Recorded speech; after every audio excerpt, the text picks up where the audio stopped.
Se vida é ter a gente, a alma retida no corpo, de tal sorte que ela, a seu turno, se prenda perdida, então vida não é vida, é morte. Se morte é libertar-se a alma do forte grilhão da carne, alando-se em seguida para o alto céu, num rápido transporte, então morte não é morte, é vida.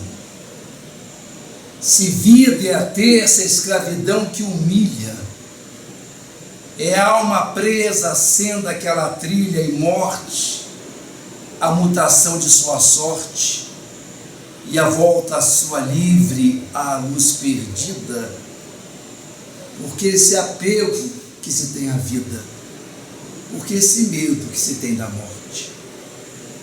É esse soneto de autoria desconhecida, é uma música linda, que nos faz refletir a respeito da nossa visão de mundo, de como enxergamos os acontecimentos, alguns bons e outros terríveis. E essa perspectiva, esse soneto só é real, verdadeiro, significativo e importante para nós, porque como espíritas, nós não estamos perdidos nesse mundo sem conhecimento das finalidades da vida maior. Embora, como todas as pessoas desse mundo, ninguém saiba exatamente o que vai lhe suceder na sucessão das horas, dos dias, dos anos, nós somos envolvidos por uma visão, por uma concepção de que o universo não é caos, não é caos, é cosmos, é ordem. Existe um desiderato, existe uma finalidade, existe um propósito para as coisas diversas, variadas que nos acontecem. E se como espíritas nós dispomos dessa visão que adeja, que sobrepaira os acontecimentos, os mais comezinhos e os mais importantes da nossa vida, é que nós temos alguns de nós, alguns nossos, são aqueles que não se confinam no corpo, na bidimensionalidade do corpo, das dimensões do mundo físico. Alguns dos nossos, e isso, queridos, é extremamente confortador, é extremamente apaziguador, porque alguns dos nossos saem daqui e vão olhar do lado de lá como as coisas estão sendo planejadas, de modo que nós não vivemos às cegas, porque alguns de nós, dotados de uma sensibilidade extraordinária, a que damos o nome de mediunidade, saímos deste mundo e vamos espionar o que do lado de lá organiza e planeja de nós. São os médios. Os médios são nossos espiões. São eles que vão lá e descobrem coisas que nós, por nós mesmos, não saberíamos.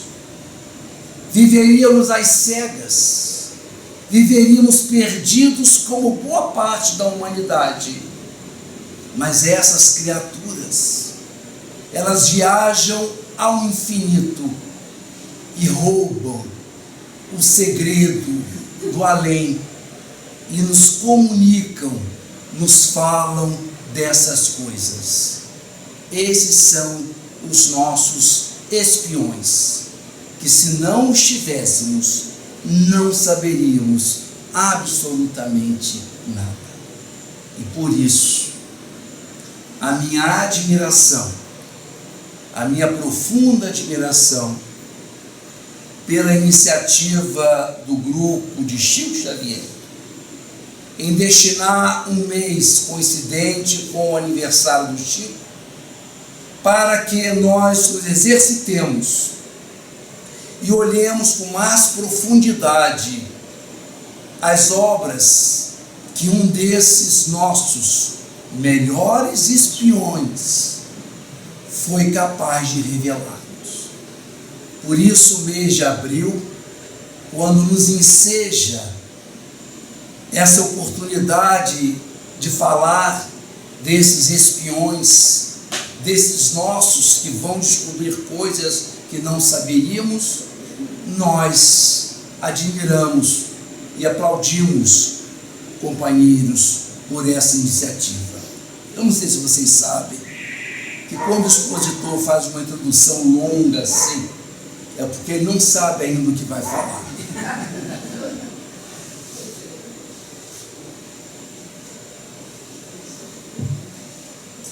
A obra que escolhemos para a noite de hoje, ela se assemelha à anterior, do ano retrasado, porque são obras que nós conhecemos várias pessoas nelas aludidas, porque elas são as chamadas obras regionais.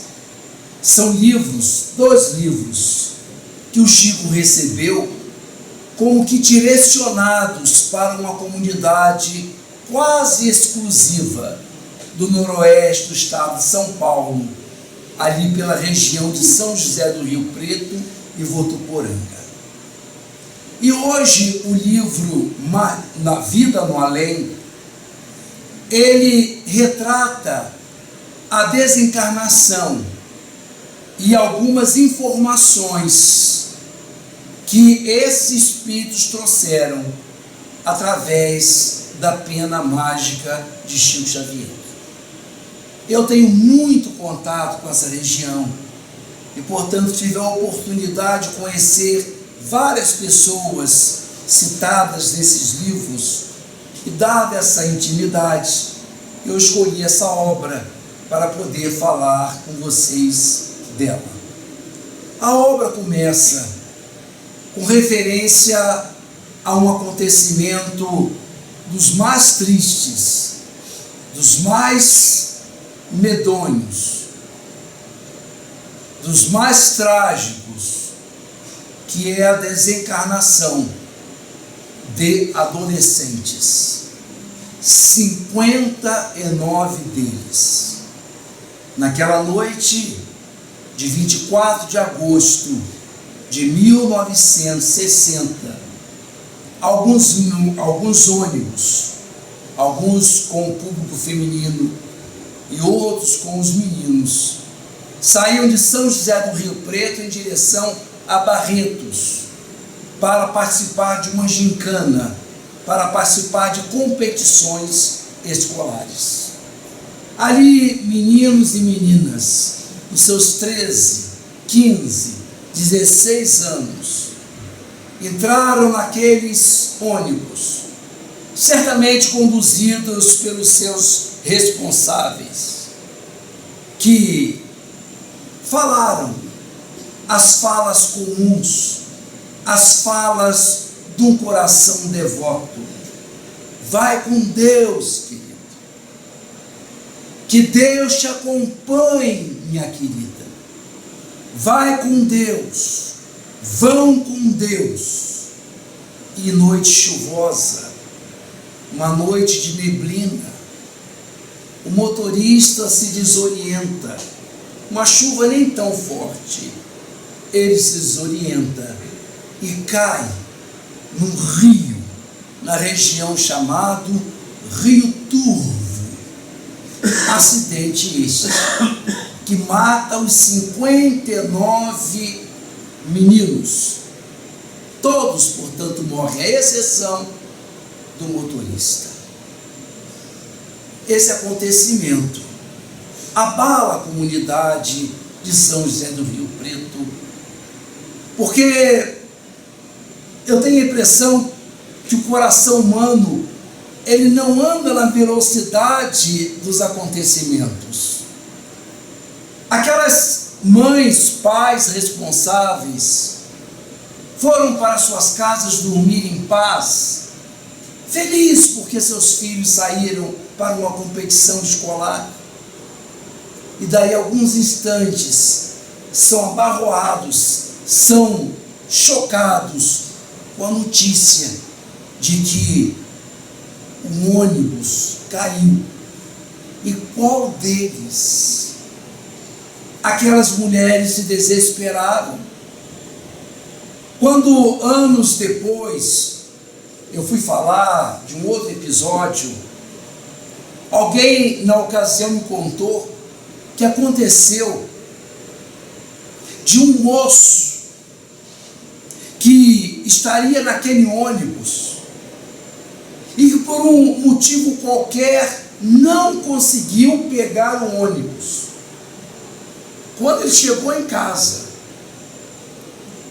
a mãe estava tão desesperada, ela estava tão aturdida, tão perdida, que o menino entrou gritando aos saltos: mamãe, eu estou vivo, eu não estava lá. E ela não acreditava, em estado de choque. Ela não atinava, ela não raciocinava, ela não via a cena que estava acontecendo, porque estava presa à ideia de que havia perdido o filho. Demorou tempo para explicar que ele perdeu um ônibus e por aquele motivo de 60 ele havia sobrevivido e 59 falecidos. Meus irmãos e minhas irmãs, Deus às vezes nos desnorteia. Eu tenho a impressão que Deus às vezes exagera com a gente. Tem horas que Deus parece que não ajuda a gente a acreditar nele, gente. A relação que às vezes estabelecemos com Deus não é uma relação livre de sobressaltos. Tem horas que Ele articula cada coisa. E esse evento lá de 1960, envolvendo os meninos de São José do Rio Preto, como não lembrar daquele outro grupo de jovens, muito jovens, saindo de Chapecó, no oeste de Santa Catarina, num voo que primeiro passou por São Paulo, com destino a Medellín,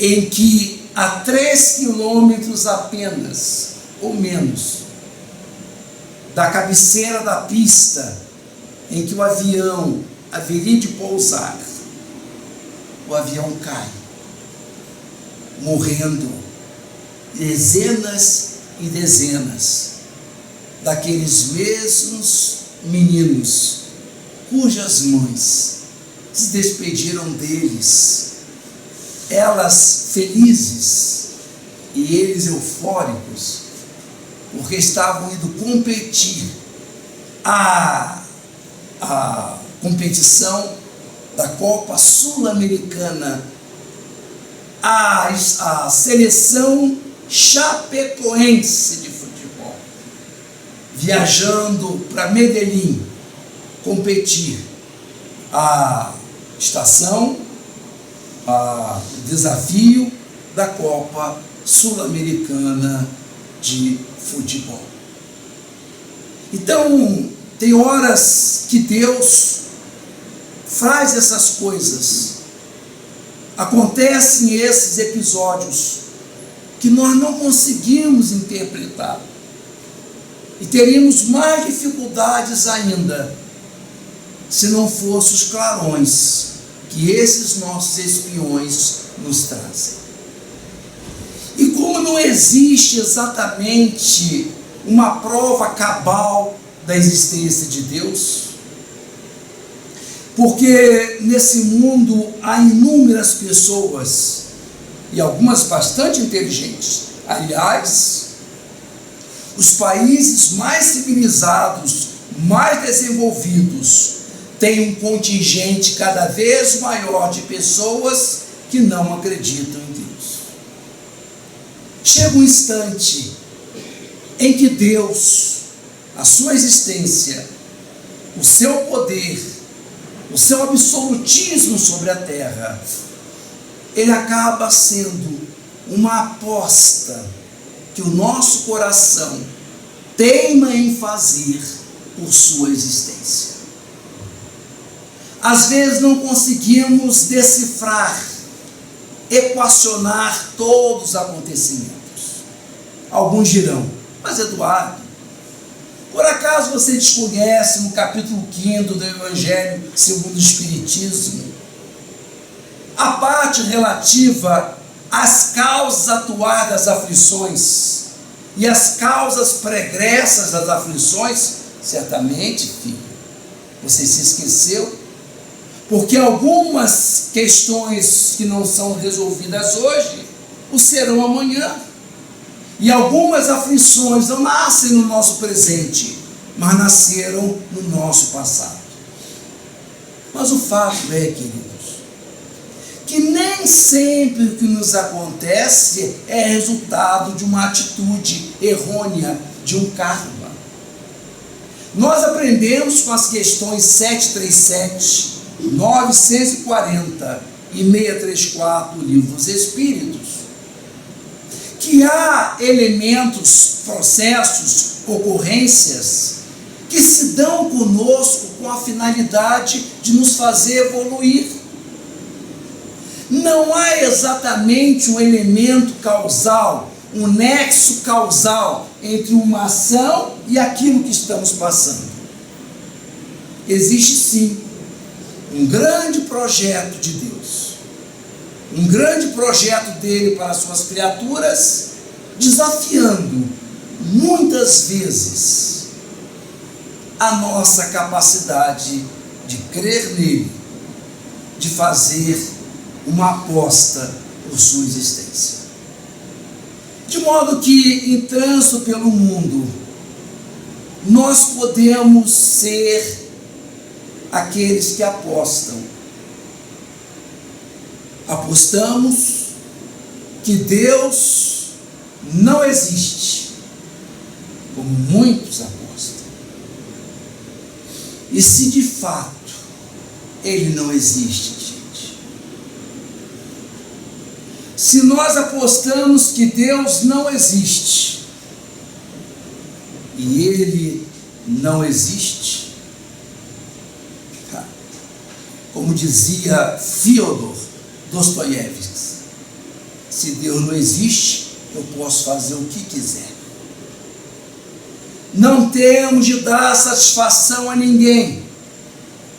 Temos de conduzir a nossa vida com os nossos preceitos, com os nossos valores, com a nossa visão de mundo. Podemos fazer o que bem quisermos, porque não existe ordem, não existe comando, não existe finalidade, estão soltos no universo e cada um cuidando de si. E só isso, porque não tem Deus cuidando de todos. Então, se a nossa aposta é que Deus não existe, queridos, e se de fato Ele não existe, nós estamos livres, sem necessidade de resgatar, de responder, de justificar, de explicar, seja pelo que for que tenhamos feito.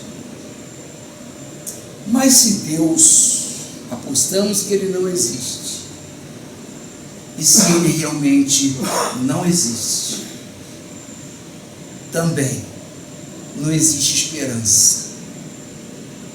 A esperança se desvanece, porque essa descrença rompe aquele fio tênue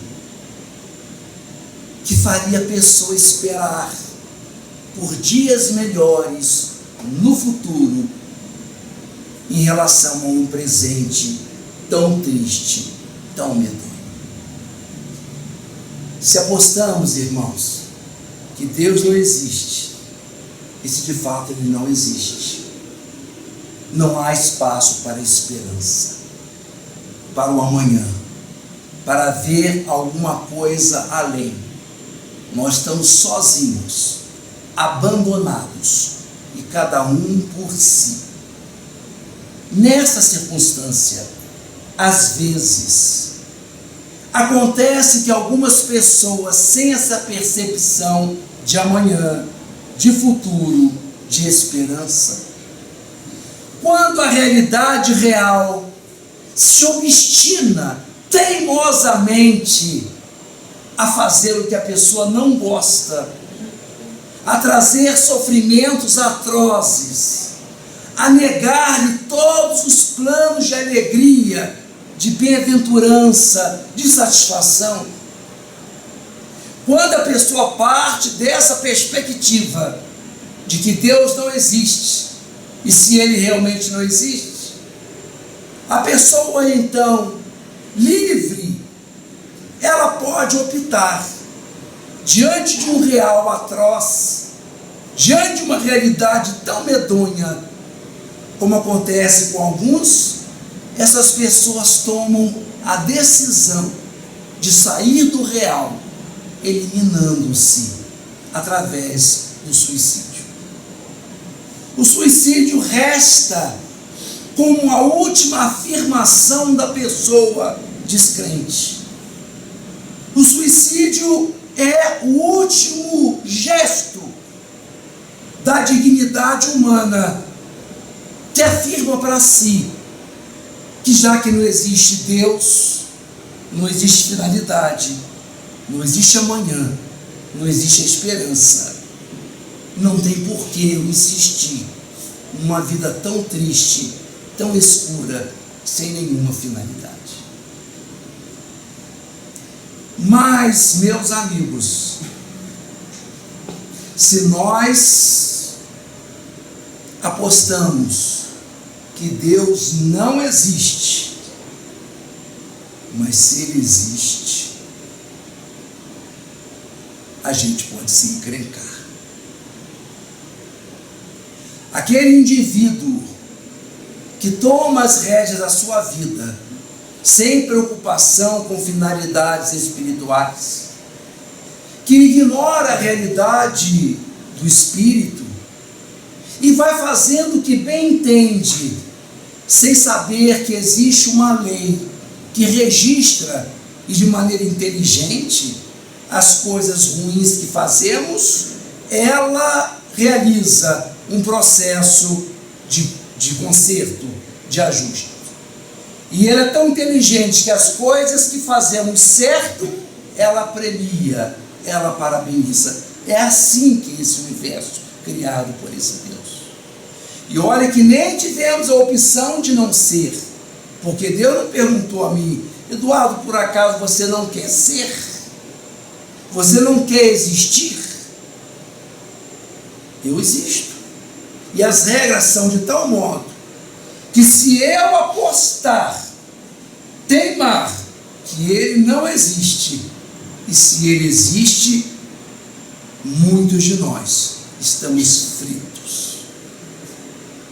E a lei da reencarnação, as revelações espirituais que vêm através desses médiuns, dessas criaturas, elas nos alentam, elas mostram que às vezes faltas cometidas no passado, agora então repercutem em forma de aprendizado espiritual. O caso do Rio Turvo, quando aquelas mães aflitas, desesperadas, como a mãe do William Gagliardi, vai a Uberaba, desconsolada, despedaçada, arrasada, houve uma cogitação do Chico de que aquele 24 de agosto de 1960 se conectava pelas linhas tênues do destino ao 24 de agosto de 1572, conhecida como a Noite de São Bartolomeu. De alguma forma, o Chico insinuava que aquelas criaturas que ardilosamente armaram uma arapuca para os protestantes, parentes e amigos de Henrique de Navarra, que naquela ocasião casava-se com Marguerita de Valois. Essas criaturas que arquitetaram com requinte de crueldade o extermínio, a morte de centenas de protestantes, que pensando que se tratava de um momento de paz, de perdão, de concórdia, de harmonia, eram atraídos para aquela carnificina, segundo alguns historiadores, o Rio Sena. Foram tantas as pessoas mortas a golpe de espada, que o Rio Sena teve as suas águas tingidas de vermelho, misturadas com sangue de tanta gente. Então, se a gente aposta que Deus não existe, e se Ele existe, nós temos possibilidades de nos complicar muito. Mas se nós apostamos que Deus existe e Ele não existe, estão acompanhando comigo? Se a gente aposta que Deus existe e Ele de verdade não existe, nós estamos no lucro. É como aquele sinal ou aquele lembrete, aquele dizer da estrada, que aquele trecho não pode passar de 80 ou de 60, porque está sendo filmado.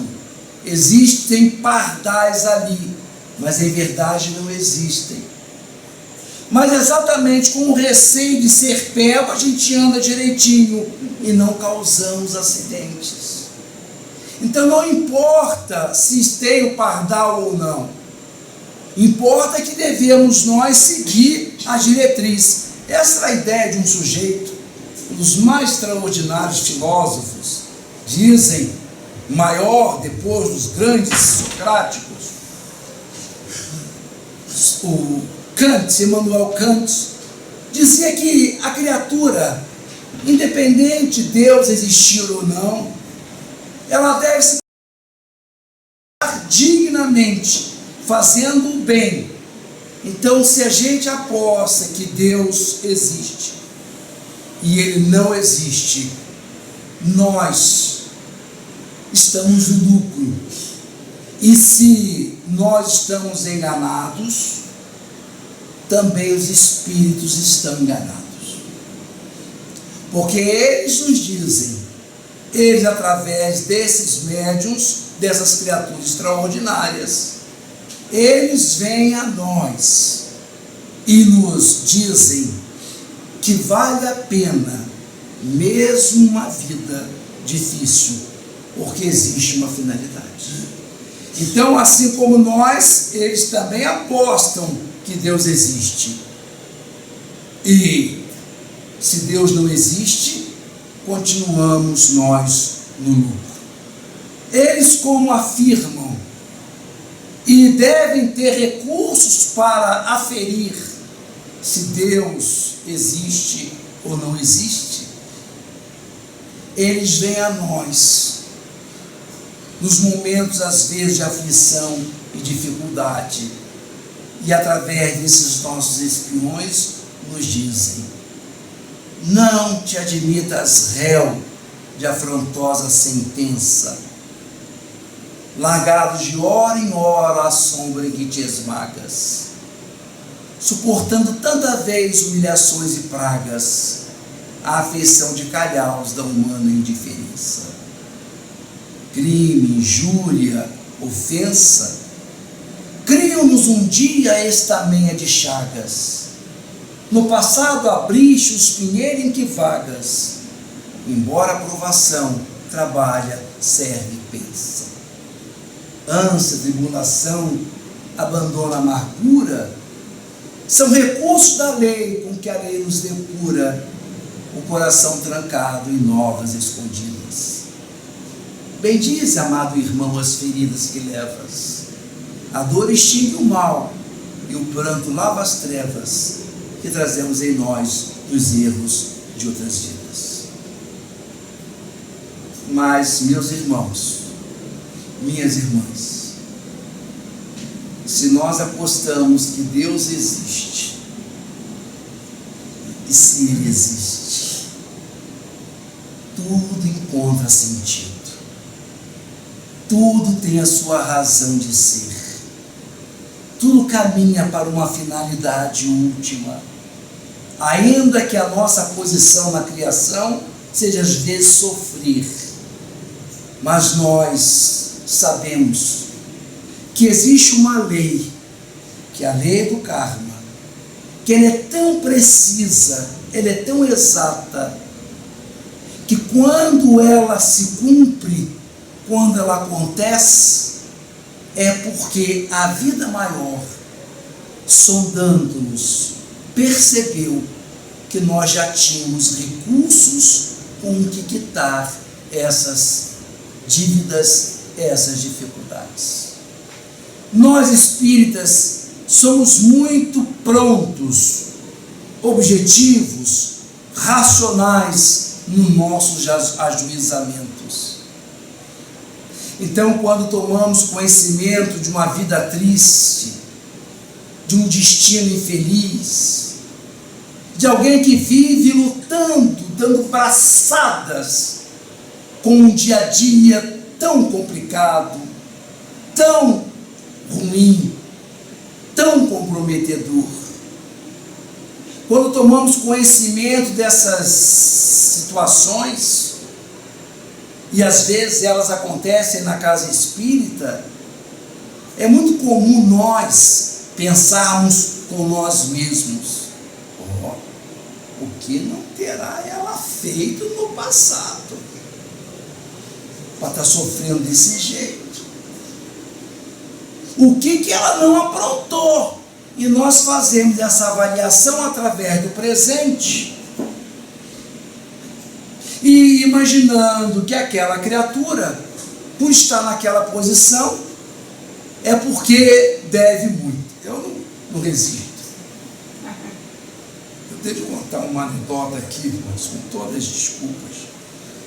Porque acontece lá no Eurípides Passanufo, um centro que a gente vai e visita de vez em quando. Então chegou o rapaz ali com a esposa, tinha comprado um carro novinho, estalando de novo, e foi a primeira reunião na casa espírita.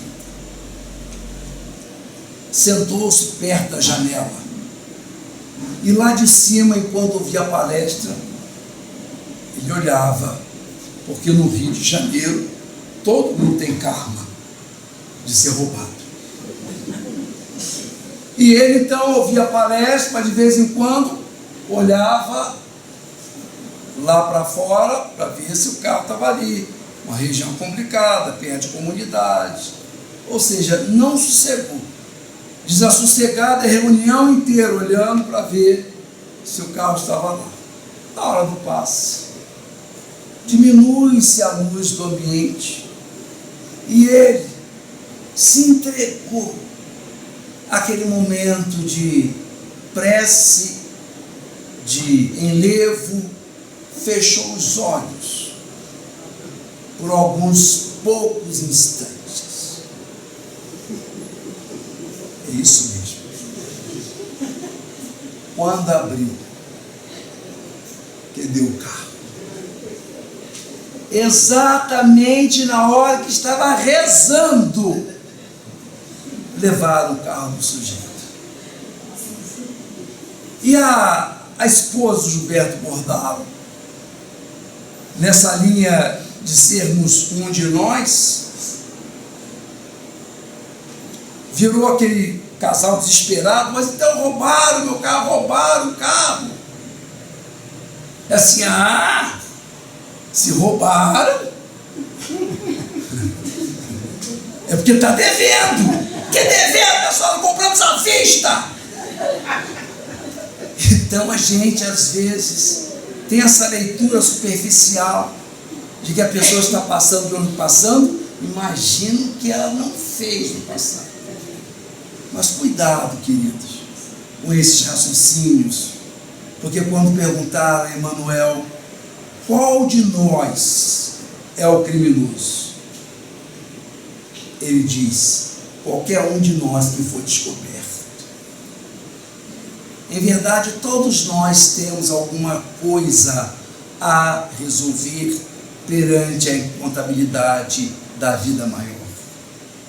E às vezes, a vida nossa é fácil, fagueira, tranquila, não porque não tenhamos promissórias a vencer, é porque somos pobres e não temos com o que pagar. A vida vê aquela pessoa tão frágil, tão vacilante na fé, tão errônea, tão em dúvida, tão cheia de questionamentos, tão sem firmeza de vida, que não pode apresentar as promissórias, a fatura, porque a pessoa simplesmente não tem com o que pagar. Porque se ela já vive naquela confusão toda, imagine se ela tiver de resgatar alguma promissória. Então essas pessoas que a gente vê que estão dando testemunhos maravilhosos, extraordinários, que parece que Deus abusa delas, essas pessoas nos estão dando a lição de que elas têm com o que pagar. A vida lhes apresentou a fatura, e como elas tinham pego emprestado dinheiro no banco, agora já capitalizadas, ela vai ao gerente e diz: pode mandar a fatura, porque eu já tenho condições de pagar. Então, a lei do karma, a luz da espiritualidade, é uma lei tão correta, tão fina, tão exata, que quando ela acontece, é porque a vida maior sondou as nossas possibilidades. Porque o Pai, diz o Jesus, não dá pedra ao filho que pede pão, nem escorpião ao filho que pede peixe. Então nós somos envolvidos por essa certeza de que existe um mandamento, existe um ordenamento, existe uma lei conduzindo os destinos humanos.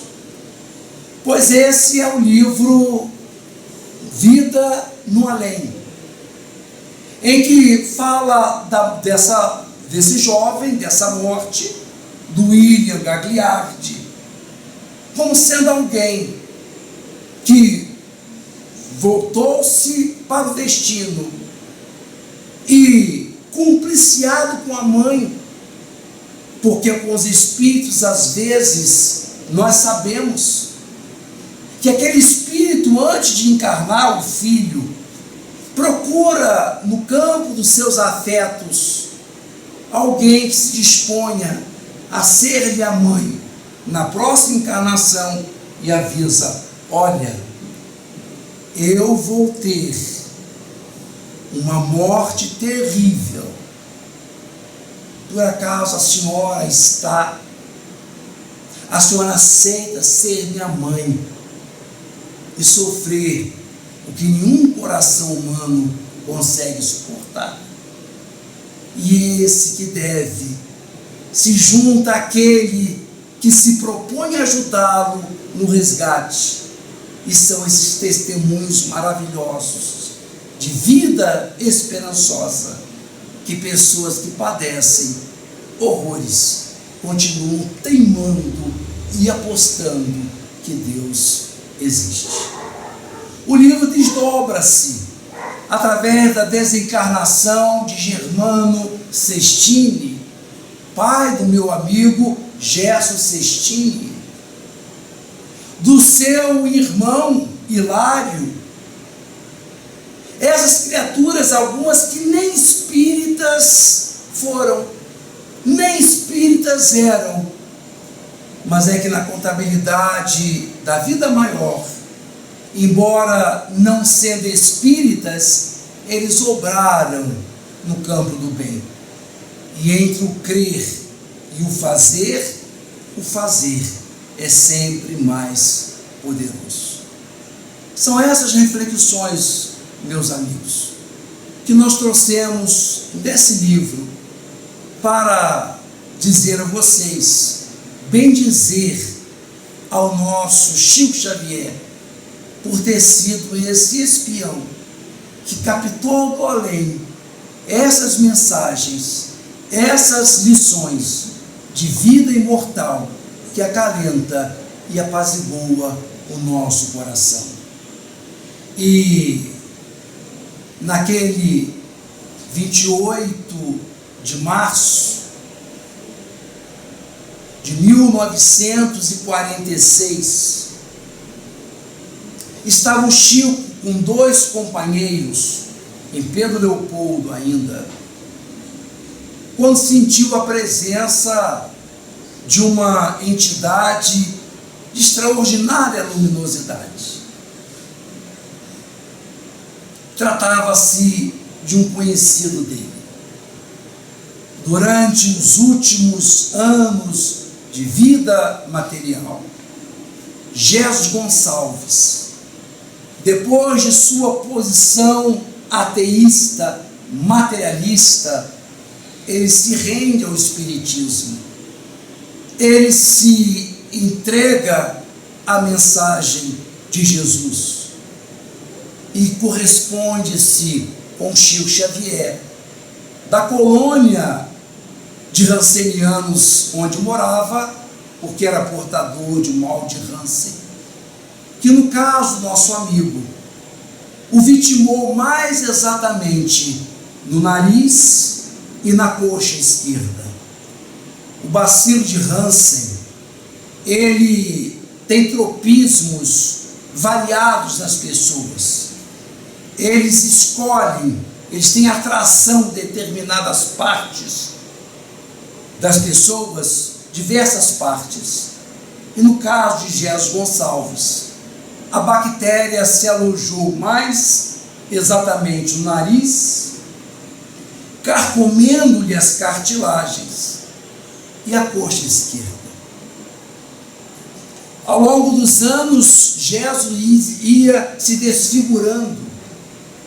E quando tinha a oportunidade de tirar uma foto, enviava para o Chico, e porque estava mais desfigurado, seu nariz menor do que a foto anterior, fazia troça com a sua doença, porque entendia as finalidades espirituais. Chico, sou eu mesmo, Geles Gonçalves, um pouco diferente. E assim foram os anos passando, os dois se correspondendo, e firmaram o compromisso de que quem morresse antes iria visitar o outro, numa época em que não havia rede social, nem WhatsApp.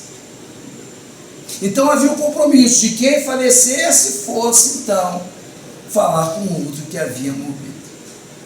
Então, naquele 28 de março de 1946, o Chico Xavier está ali com dois companheiros, entre eles Clóvis Tavares, daqui de Campos, quando percebe a entrada dessa entidade de uma luminosidade extrema. O Chico então avisa os amigos, meus irmãos, chegou aqui um espírito dotado de uma espiritualidade, de uma luminosidade que eu não conseguia ainda identificar de quem se trata. É quando o espírito então rompe o silêncio e diz: Chico, sou eu, Geles Gonçalves, Chico, eu morri. E o médium queda chorando, emocionado, porque embora fosse uma silhueta humana de luz, era exatamente do nariz e da coxa esquerda que saíam dois potentes canhões de luz, denunciando que onde a doença mais o sacrificou, era ali mesmo que lhe acendia mais luz. O Chico emocionado, vendo a realidade da vida espiritual se evidenciar, se estampar diante de si, emocionado, chorando, ouve o Espírito lhe clamando, lhe pedindo: Chico, por favor, não chore, porque eu preciso escrever aos meus amigos. Irmãos, cheguei contente ao novo dia, e ainda em pleno assombro do estrangeiro, jubiloso solteiro do meu veleiro, no porto da verdade da harmonia. Bendizei com Jesus a dor sombria, na romagem de pranto e cativeiro. Nele deixareis o doce companheiro para as rudes tormentas da agonia. Não desdenheis a chaga que depura, nossas horas de amarga desventura são dádivas da lei que nos governa. As escuras feridas torturantes são adornos nas vestes deslumbrantes que envergamos ao sol da vida eterna. Que Deus nos abençoe.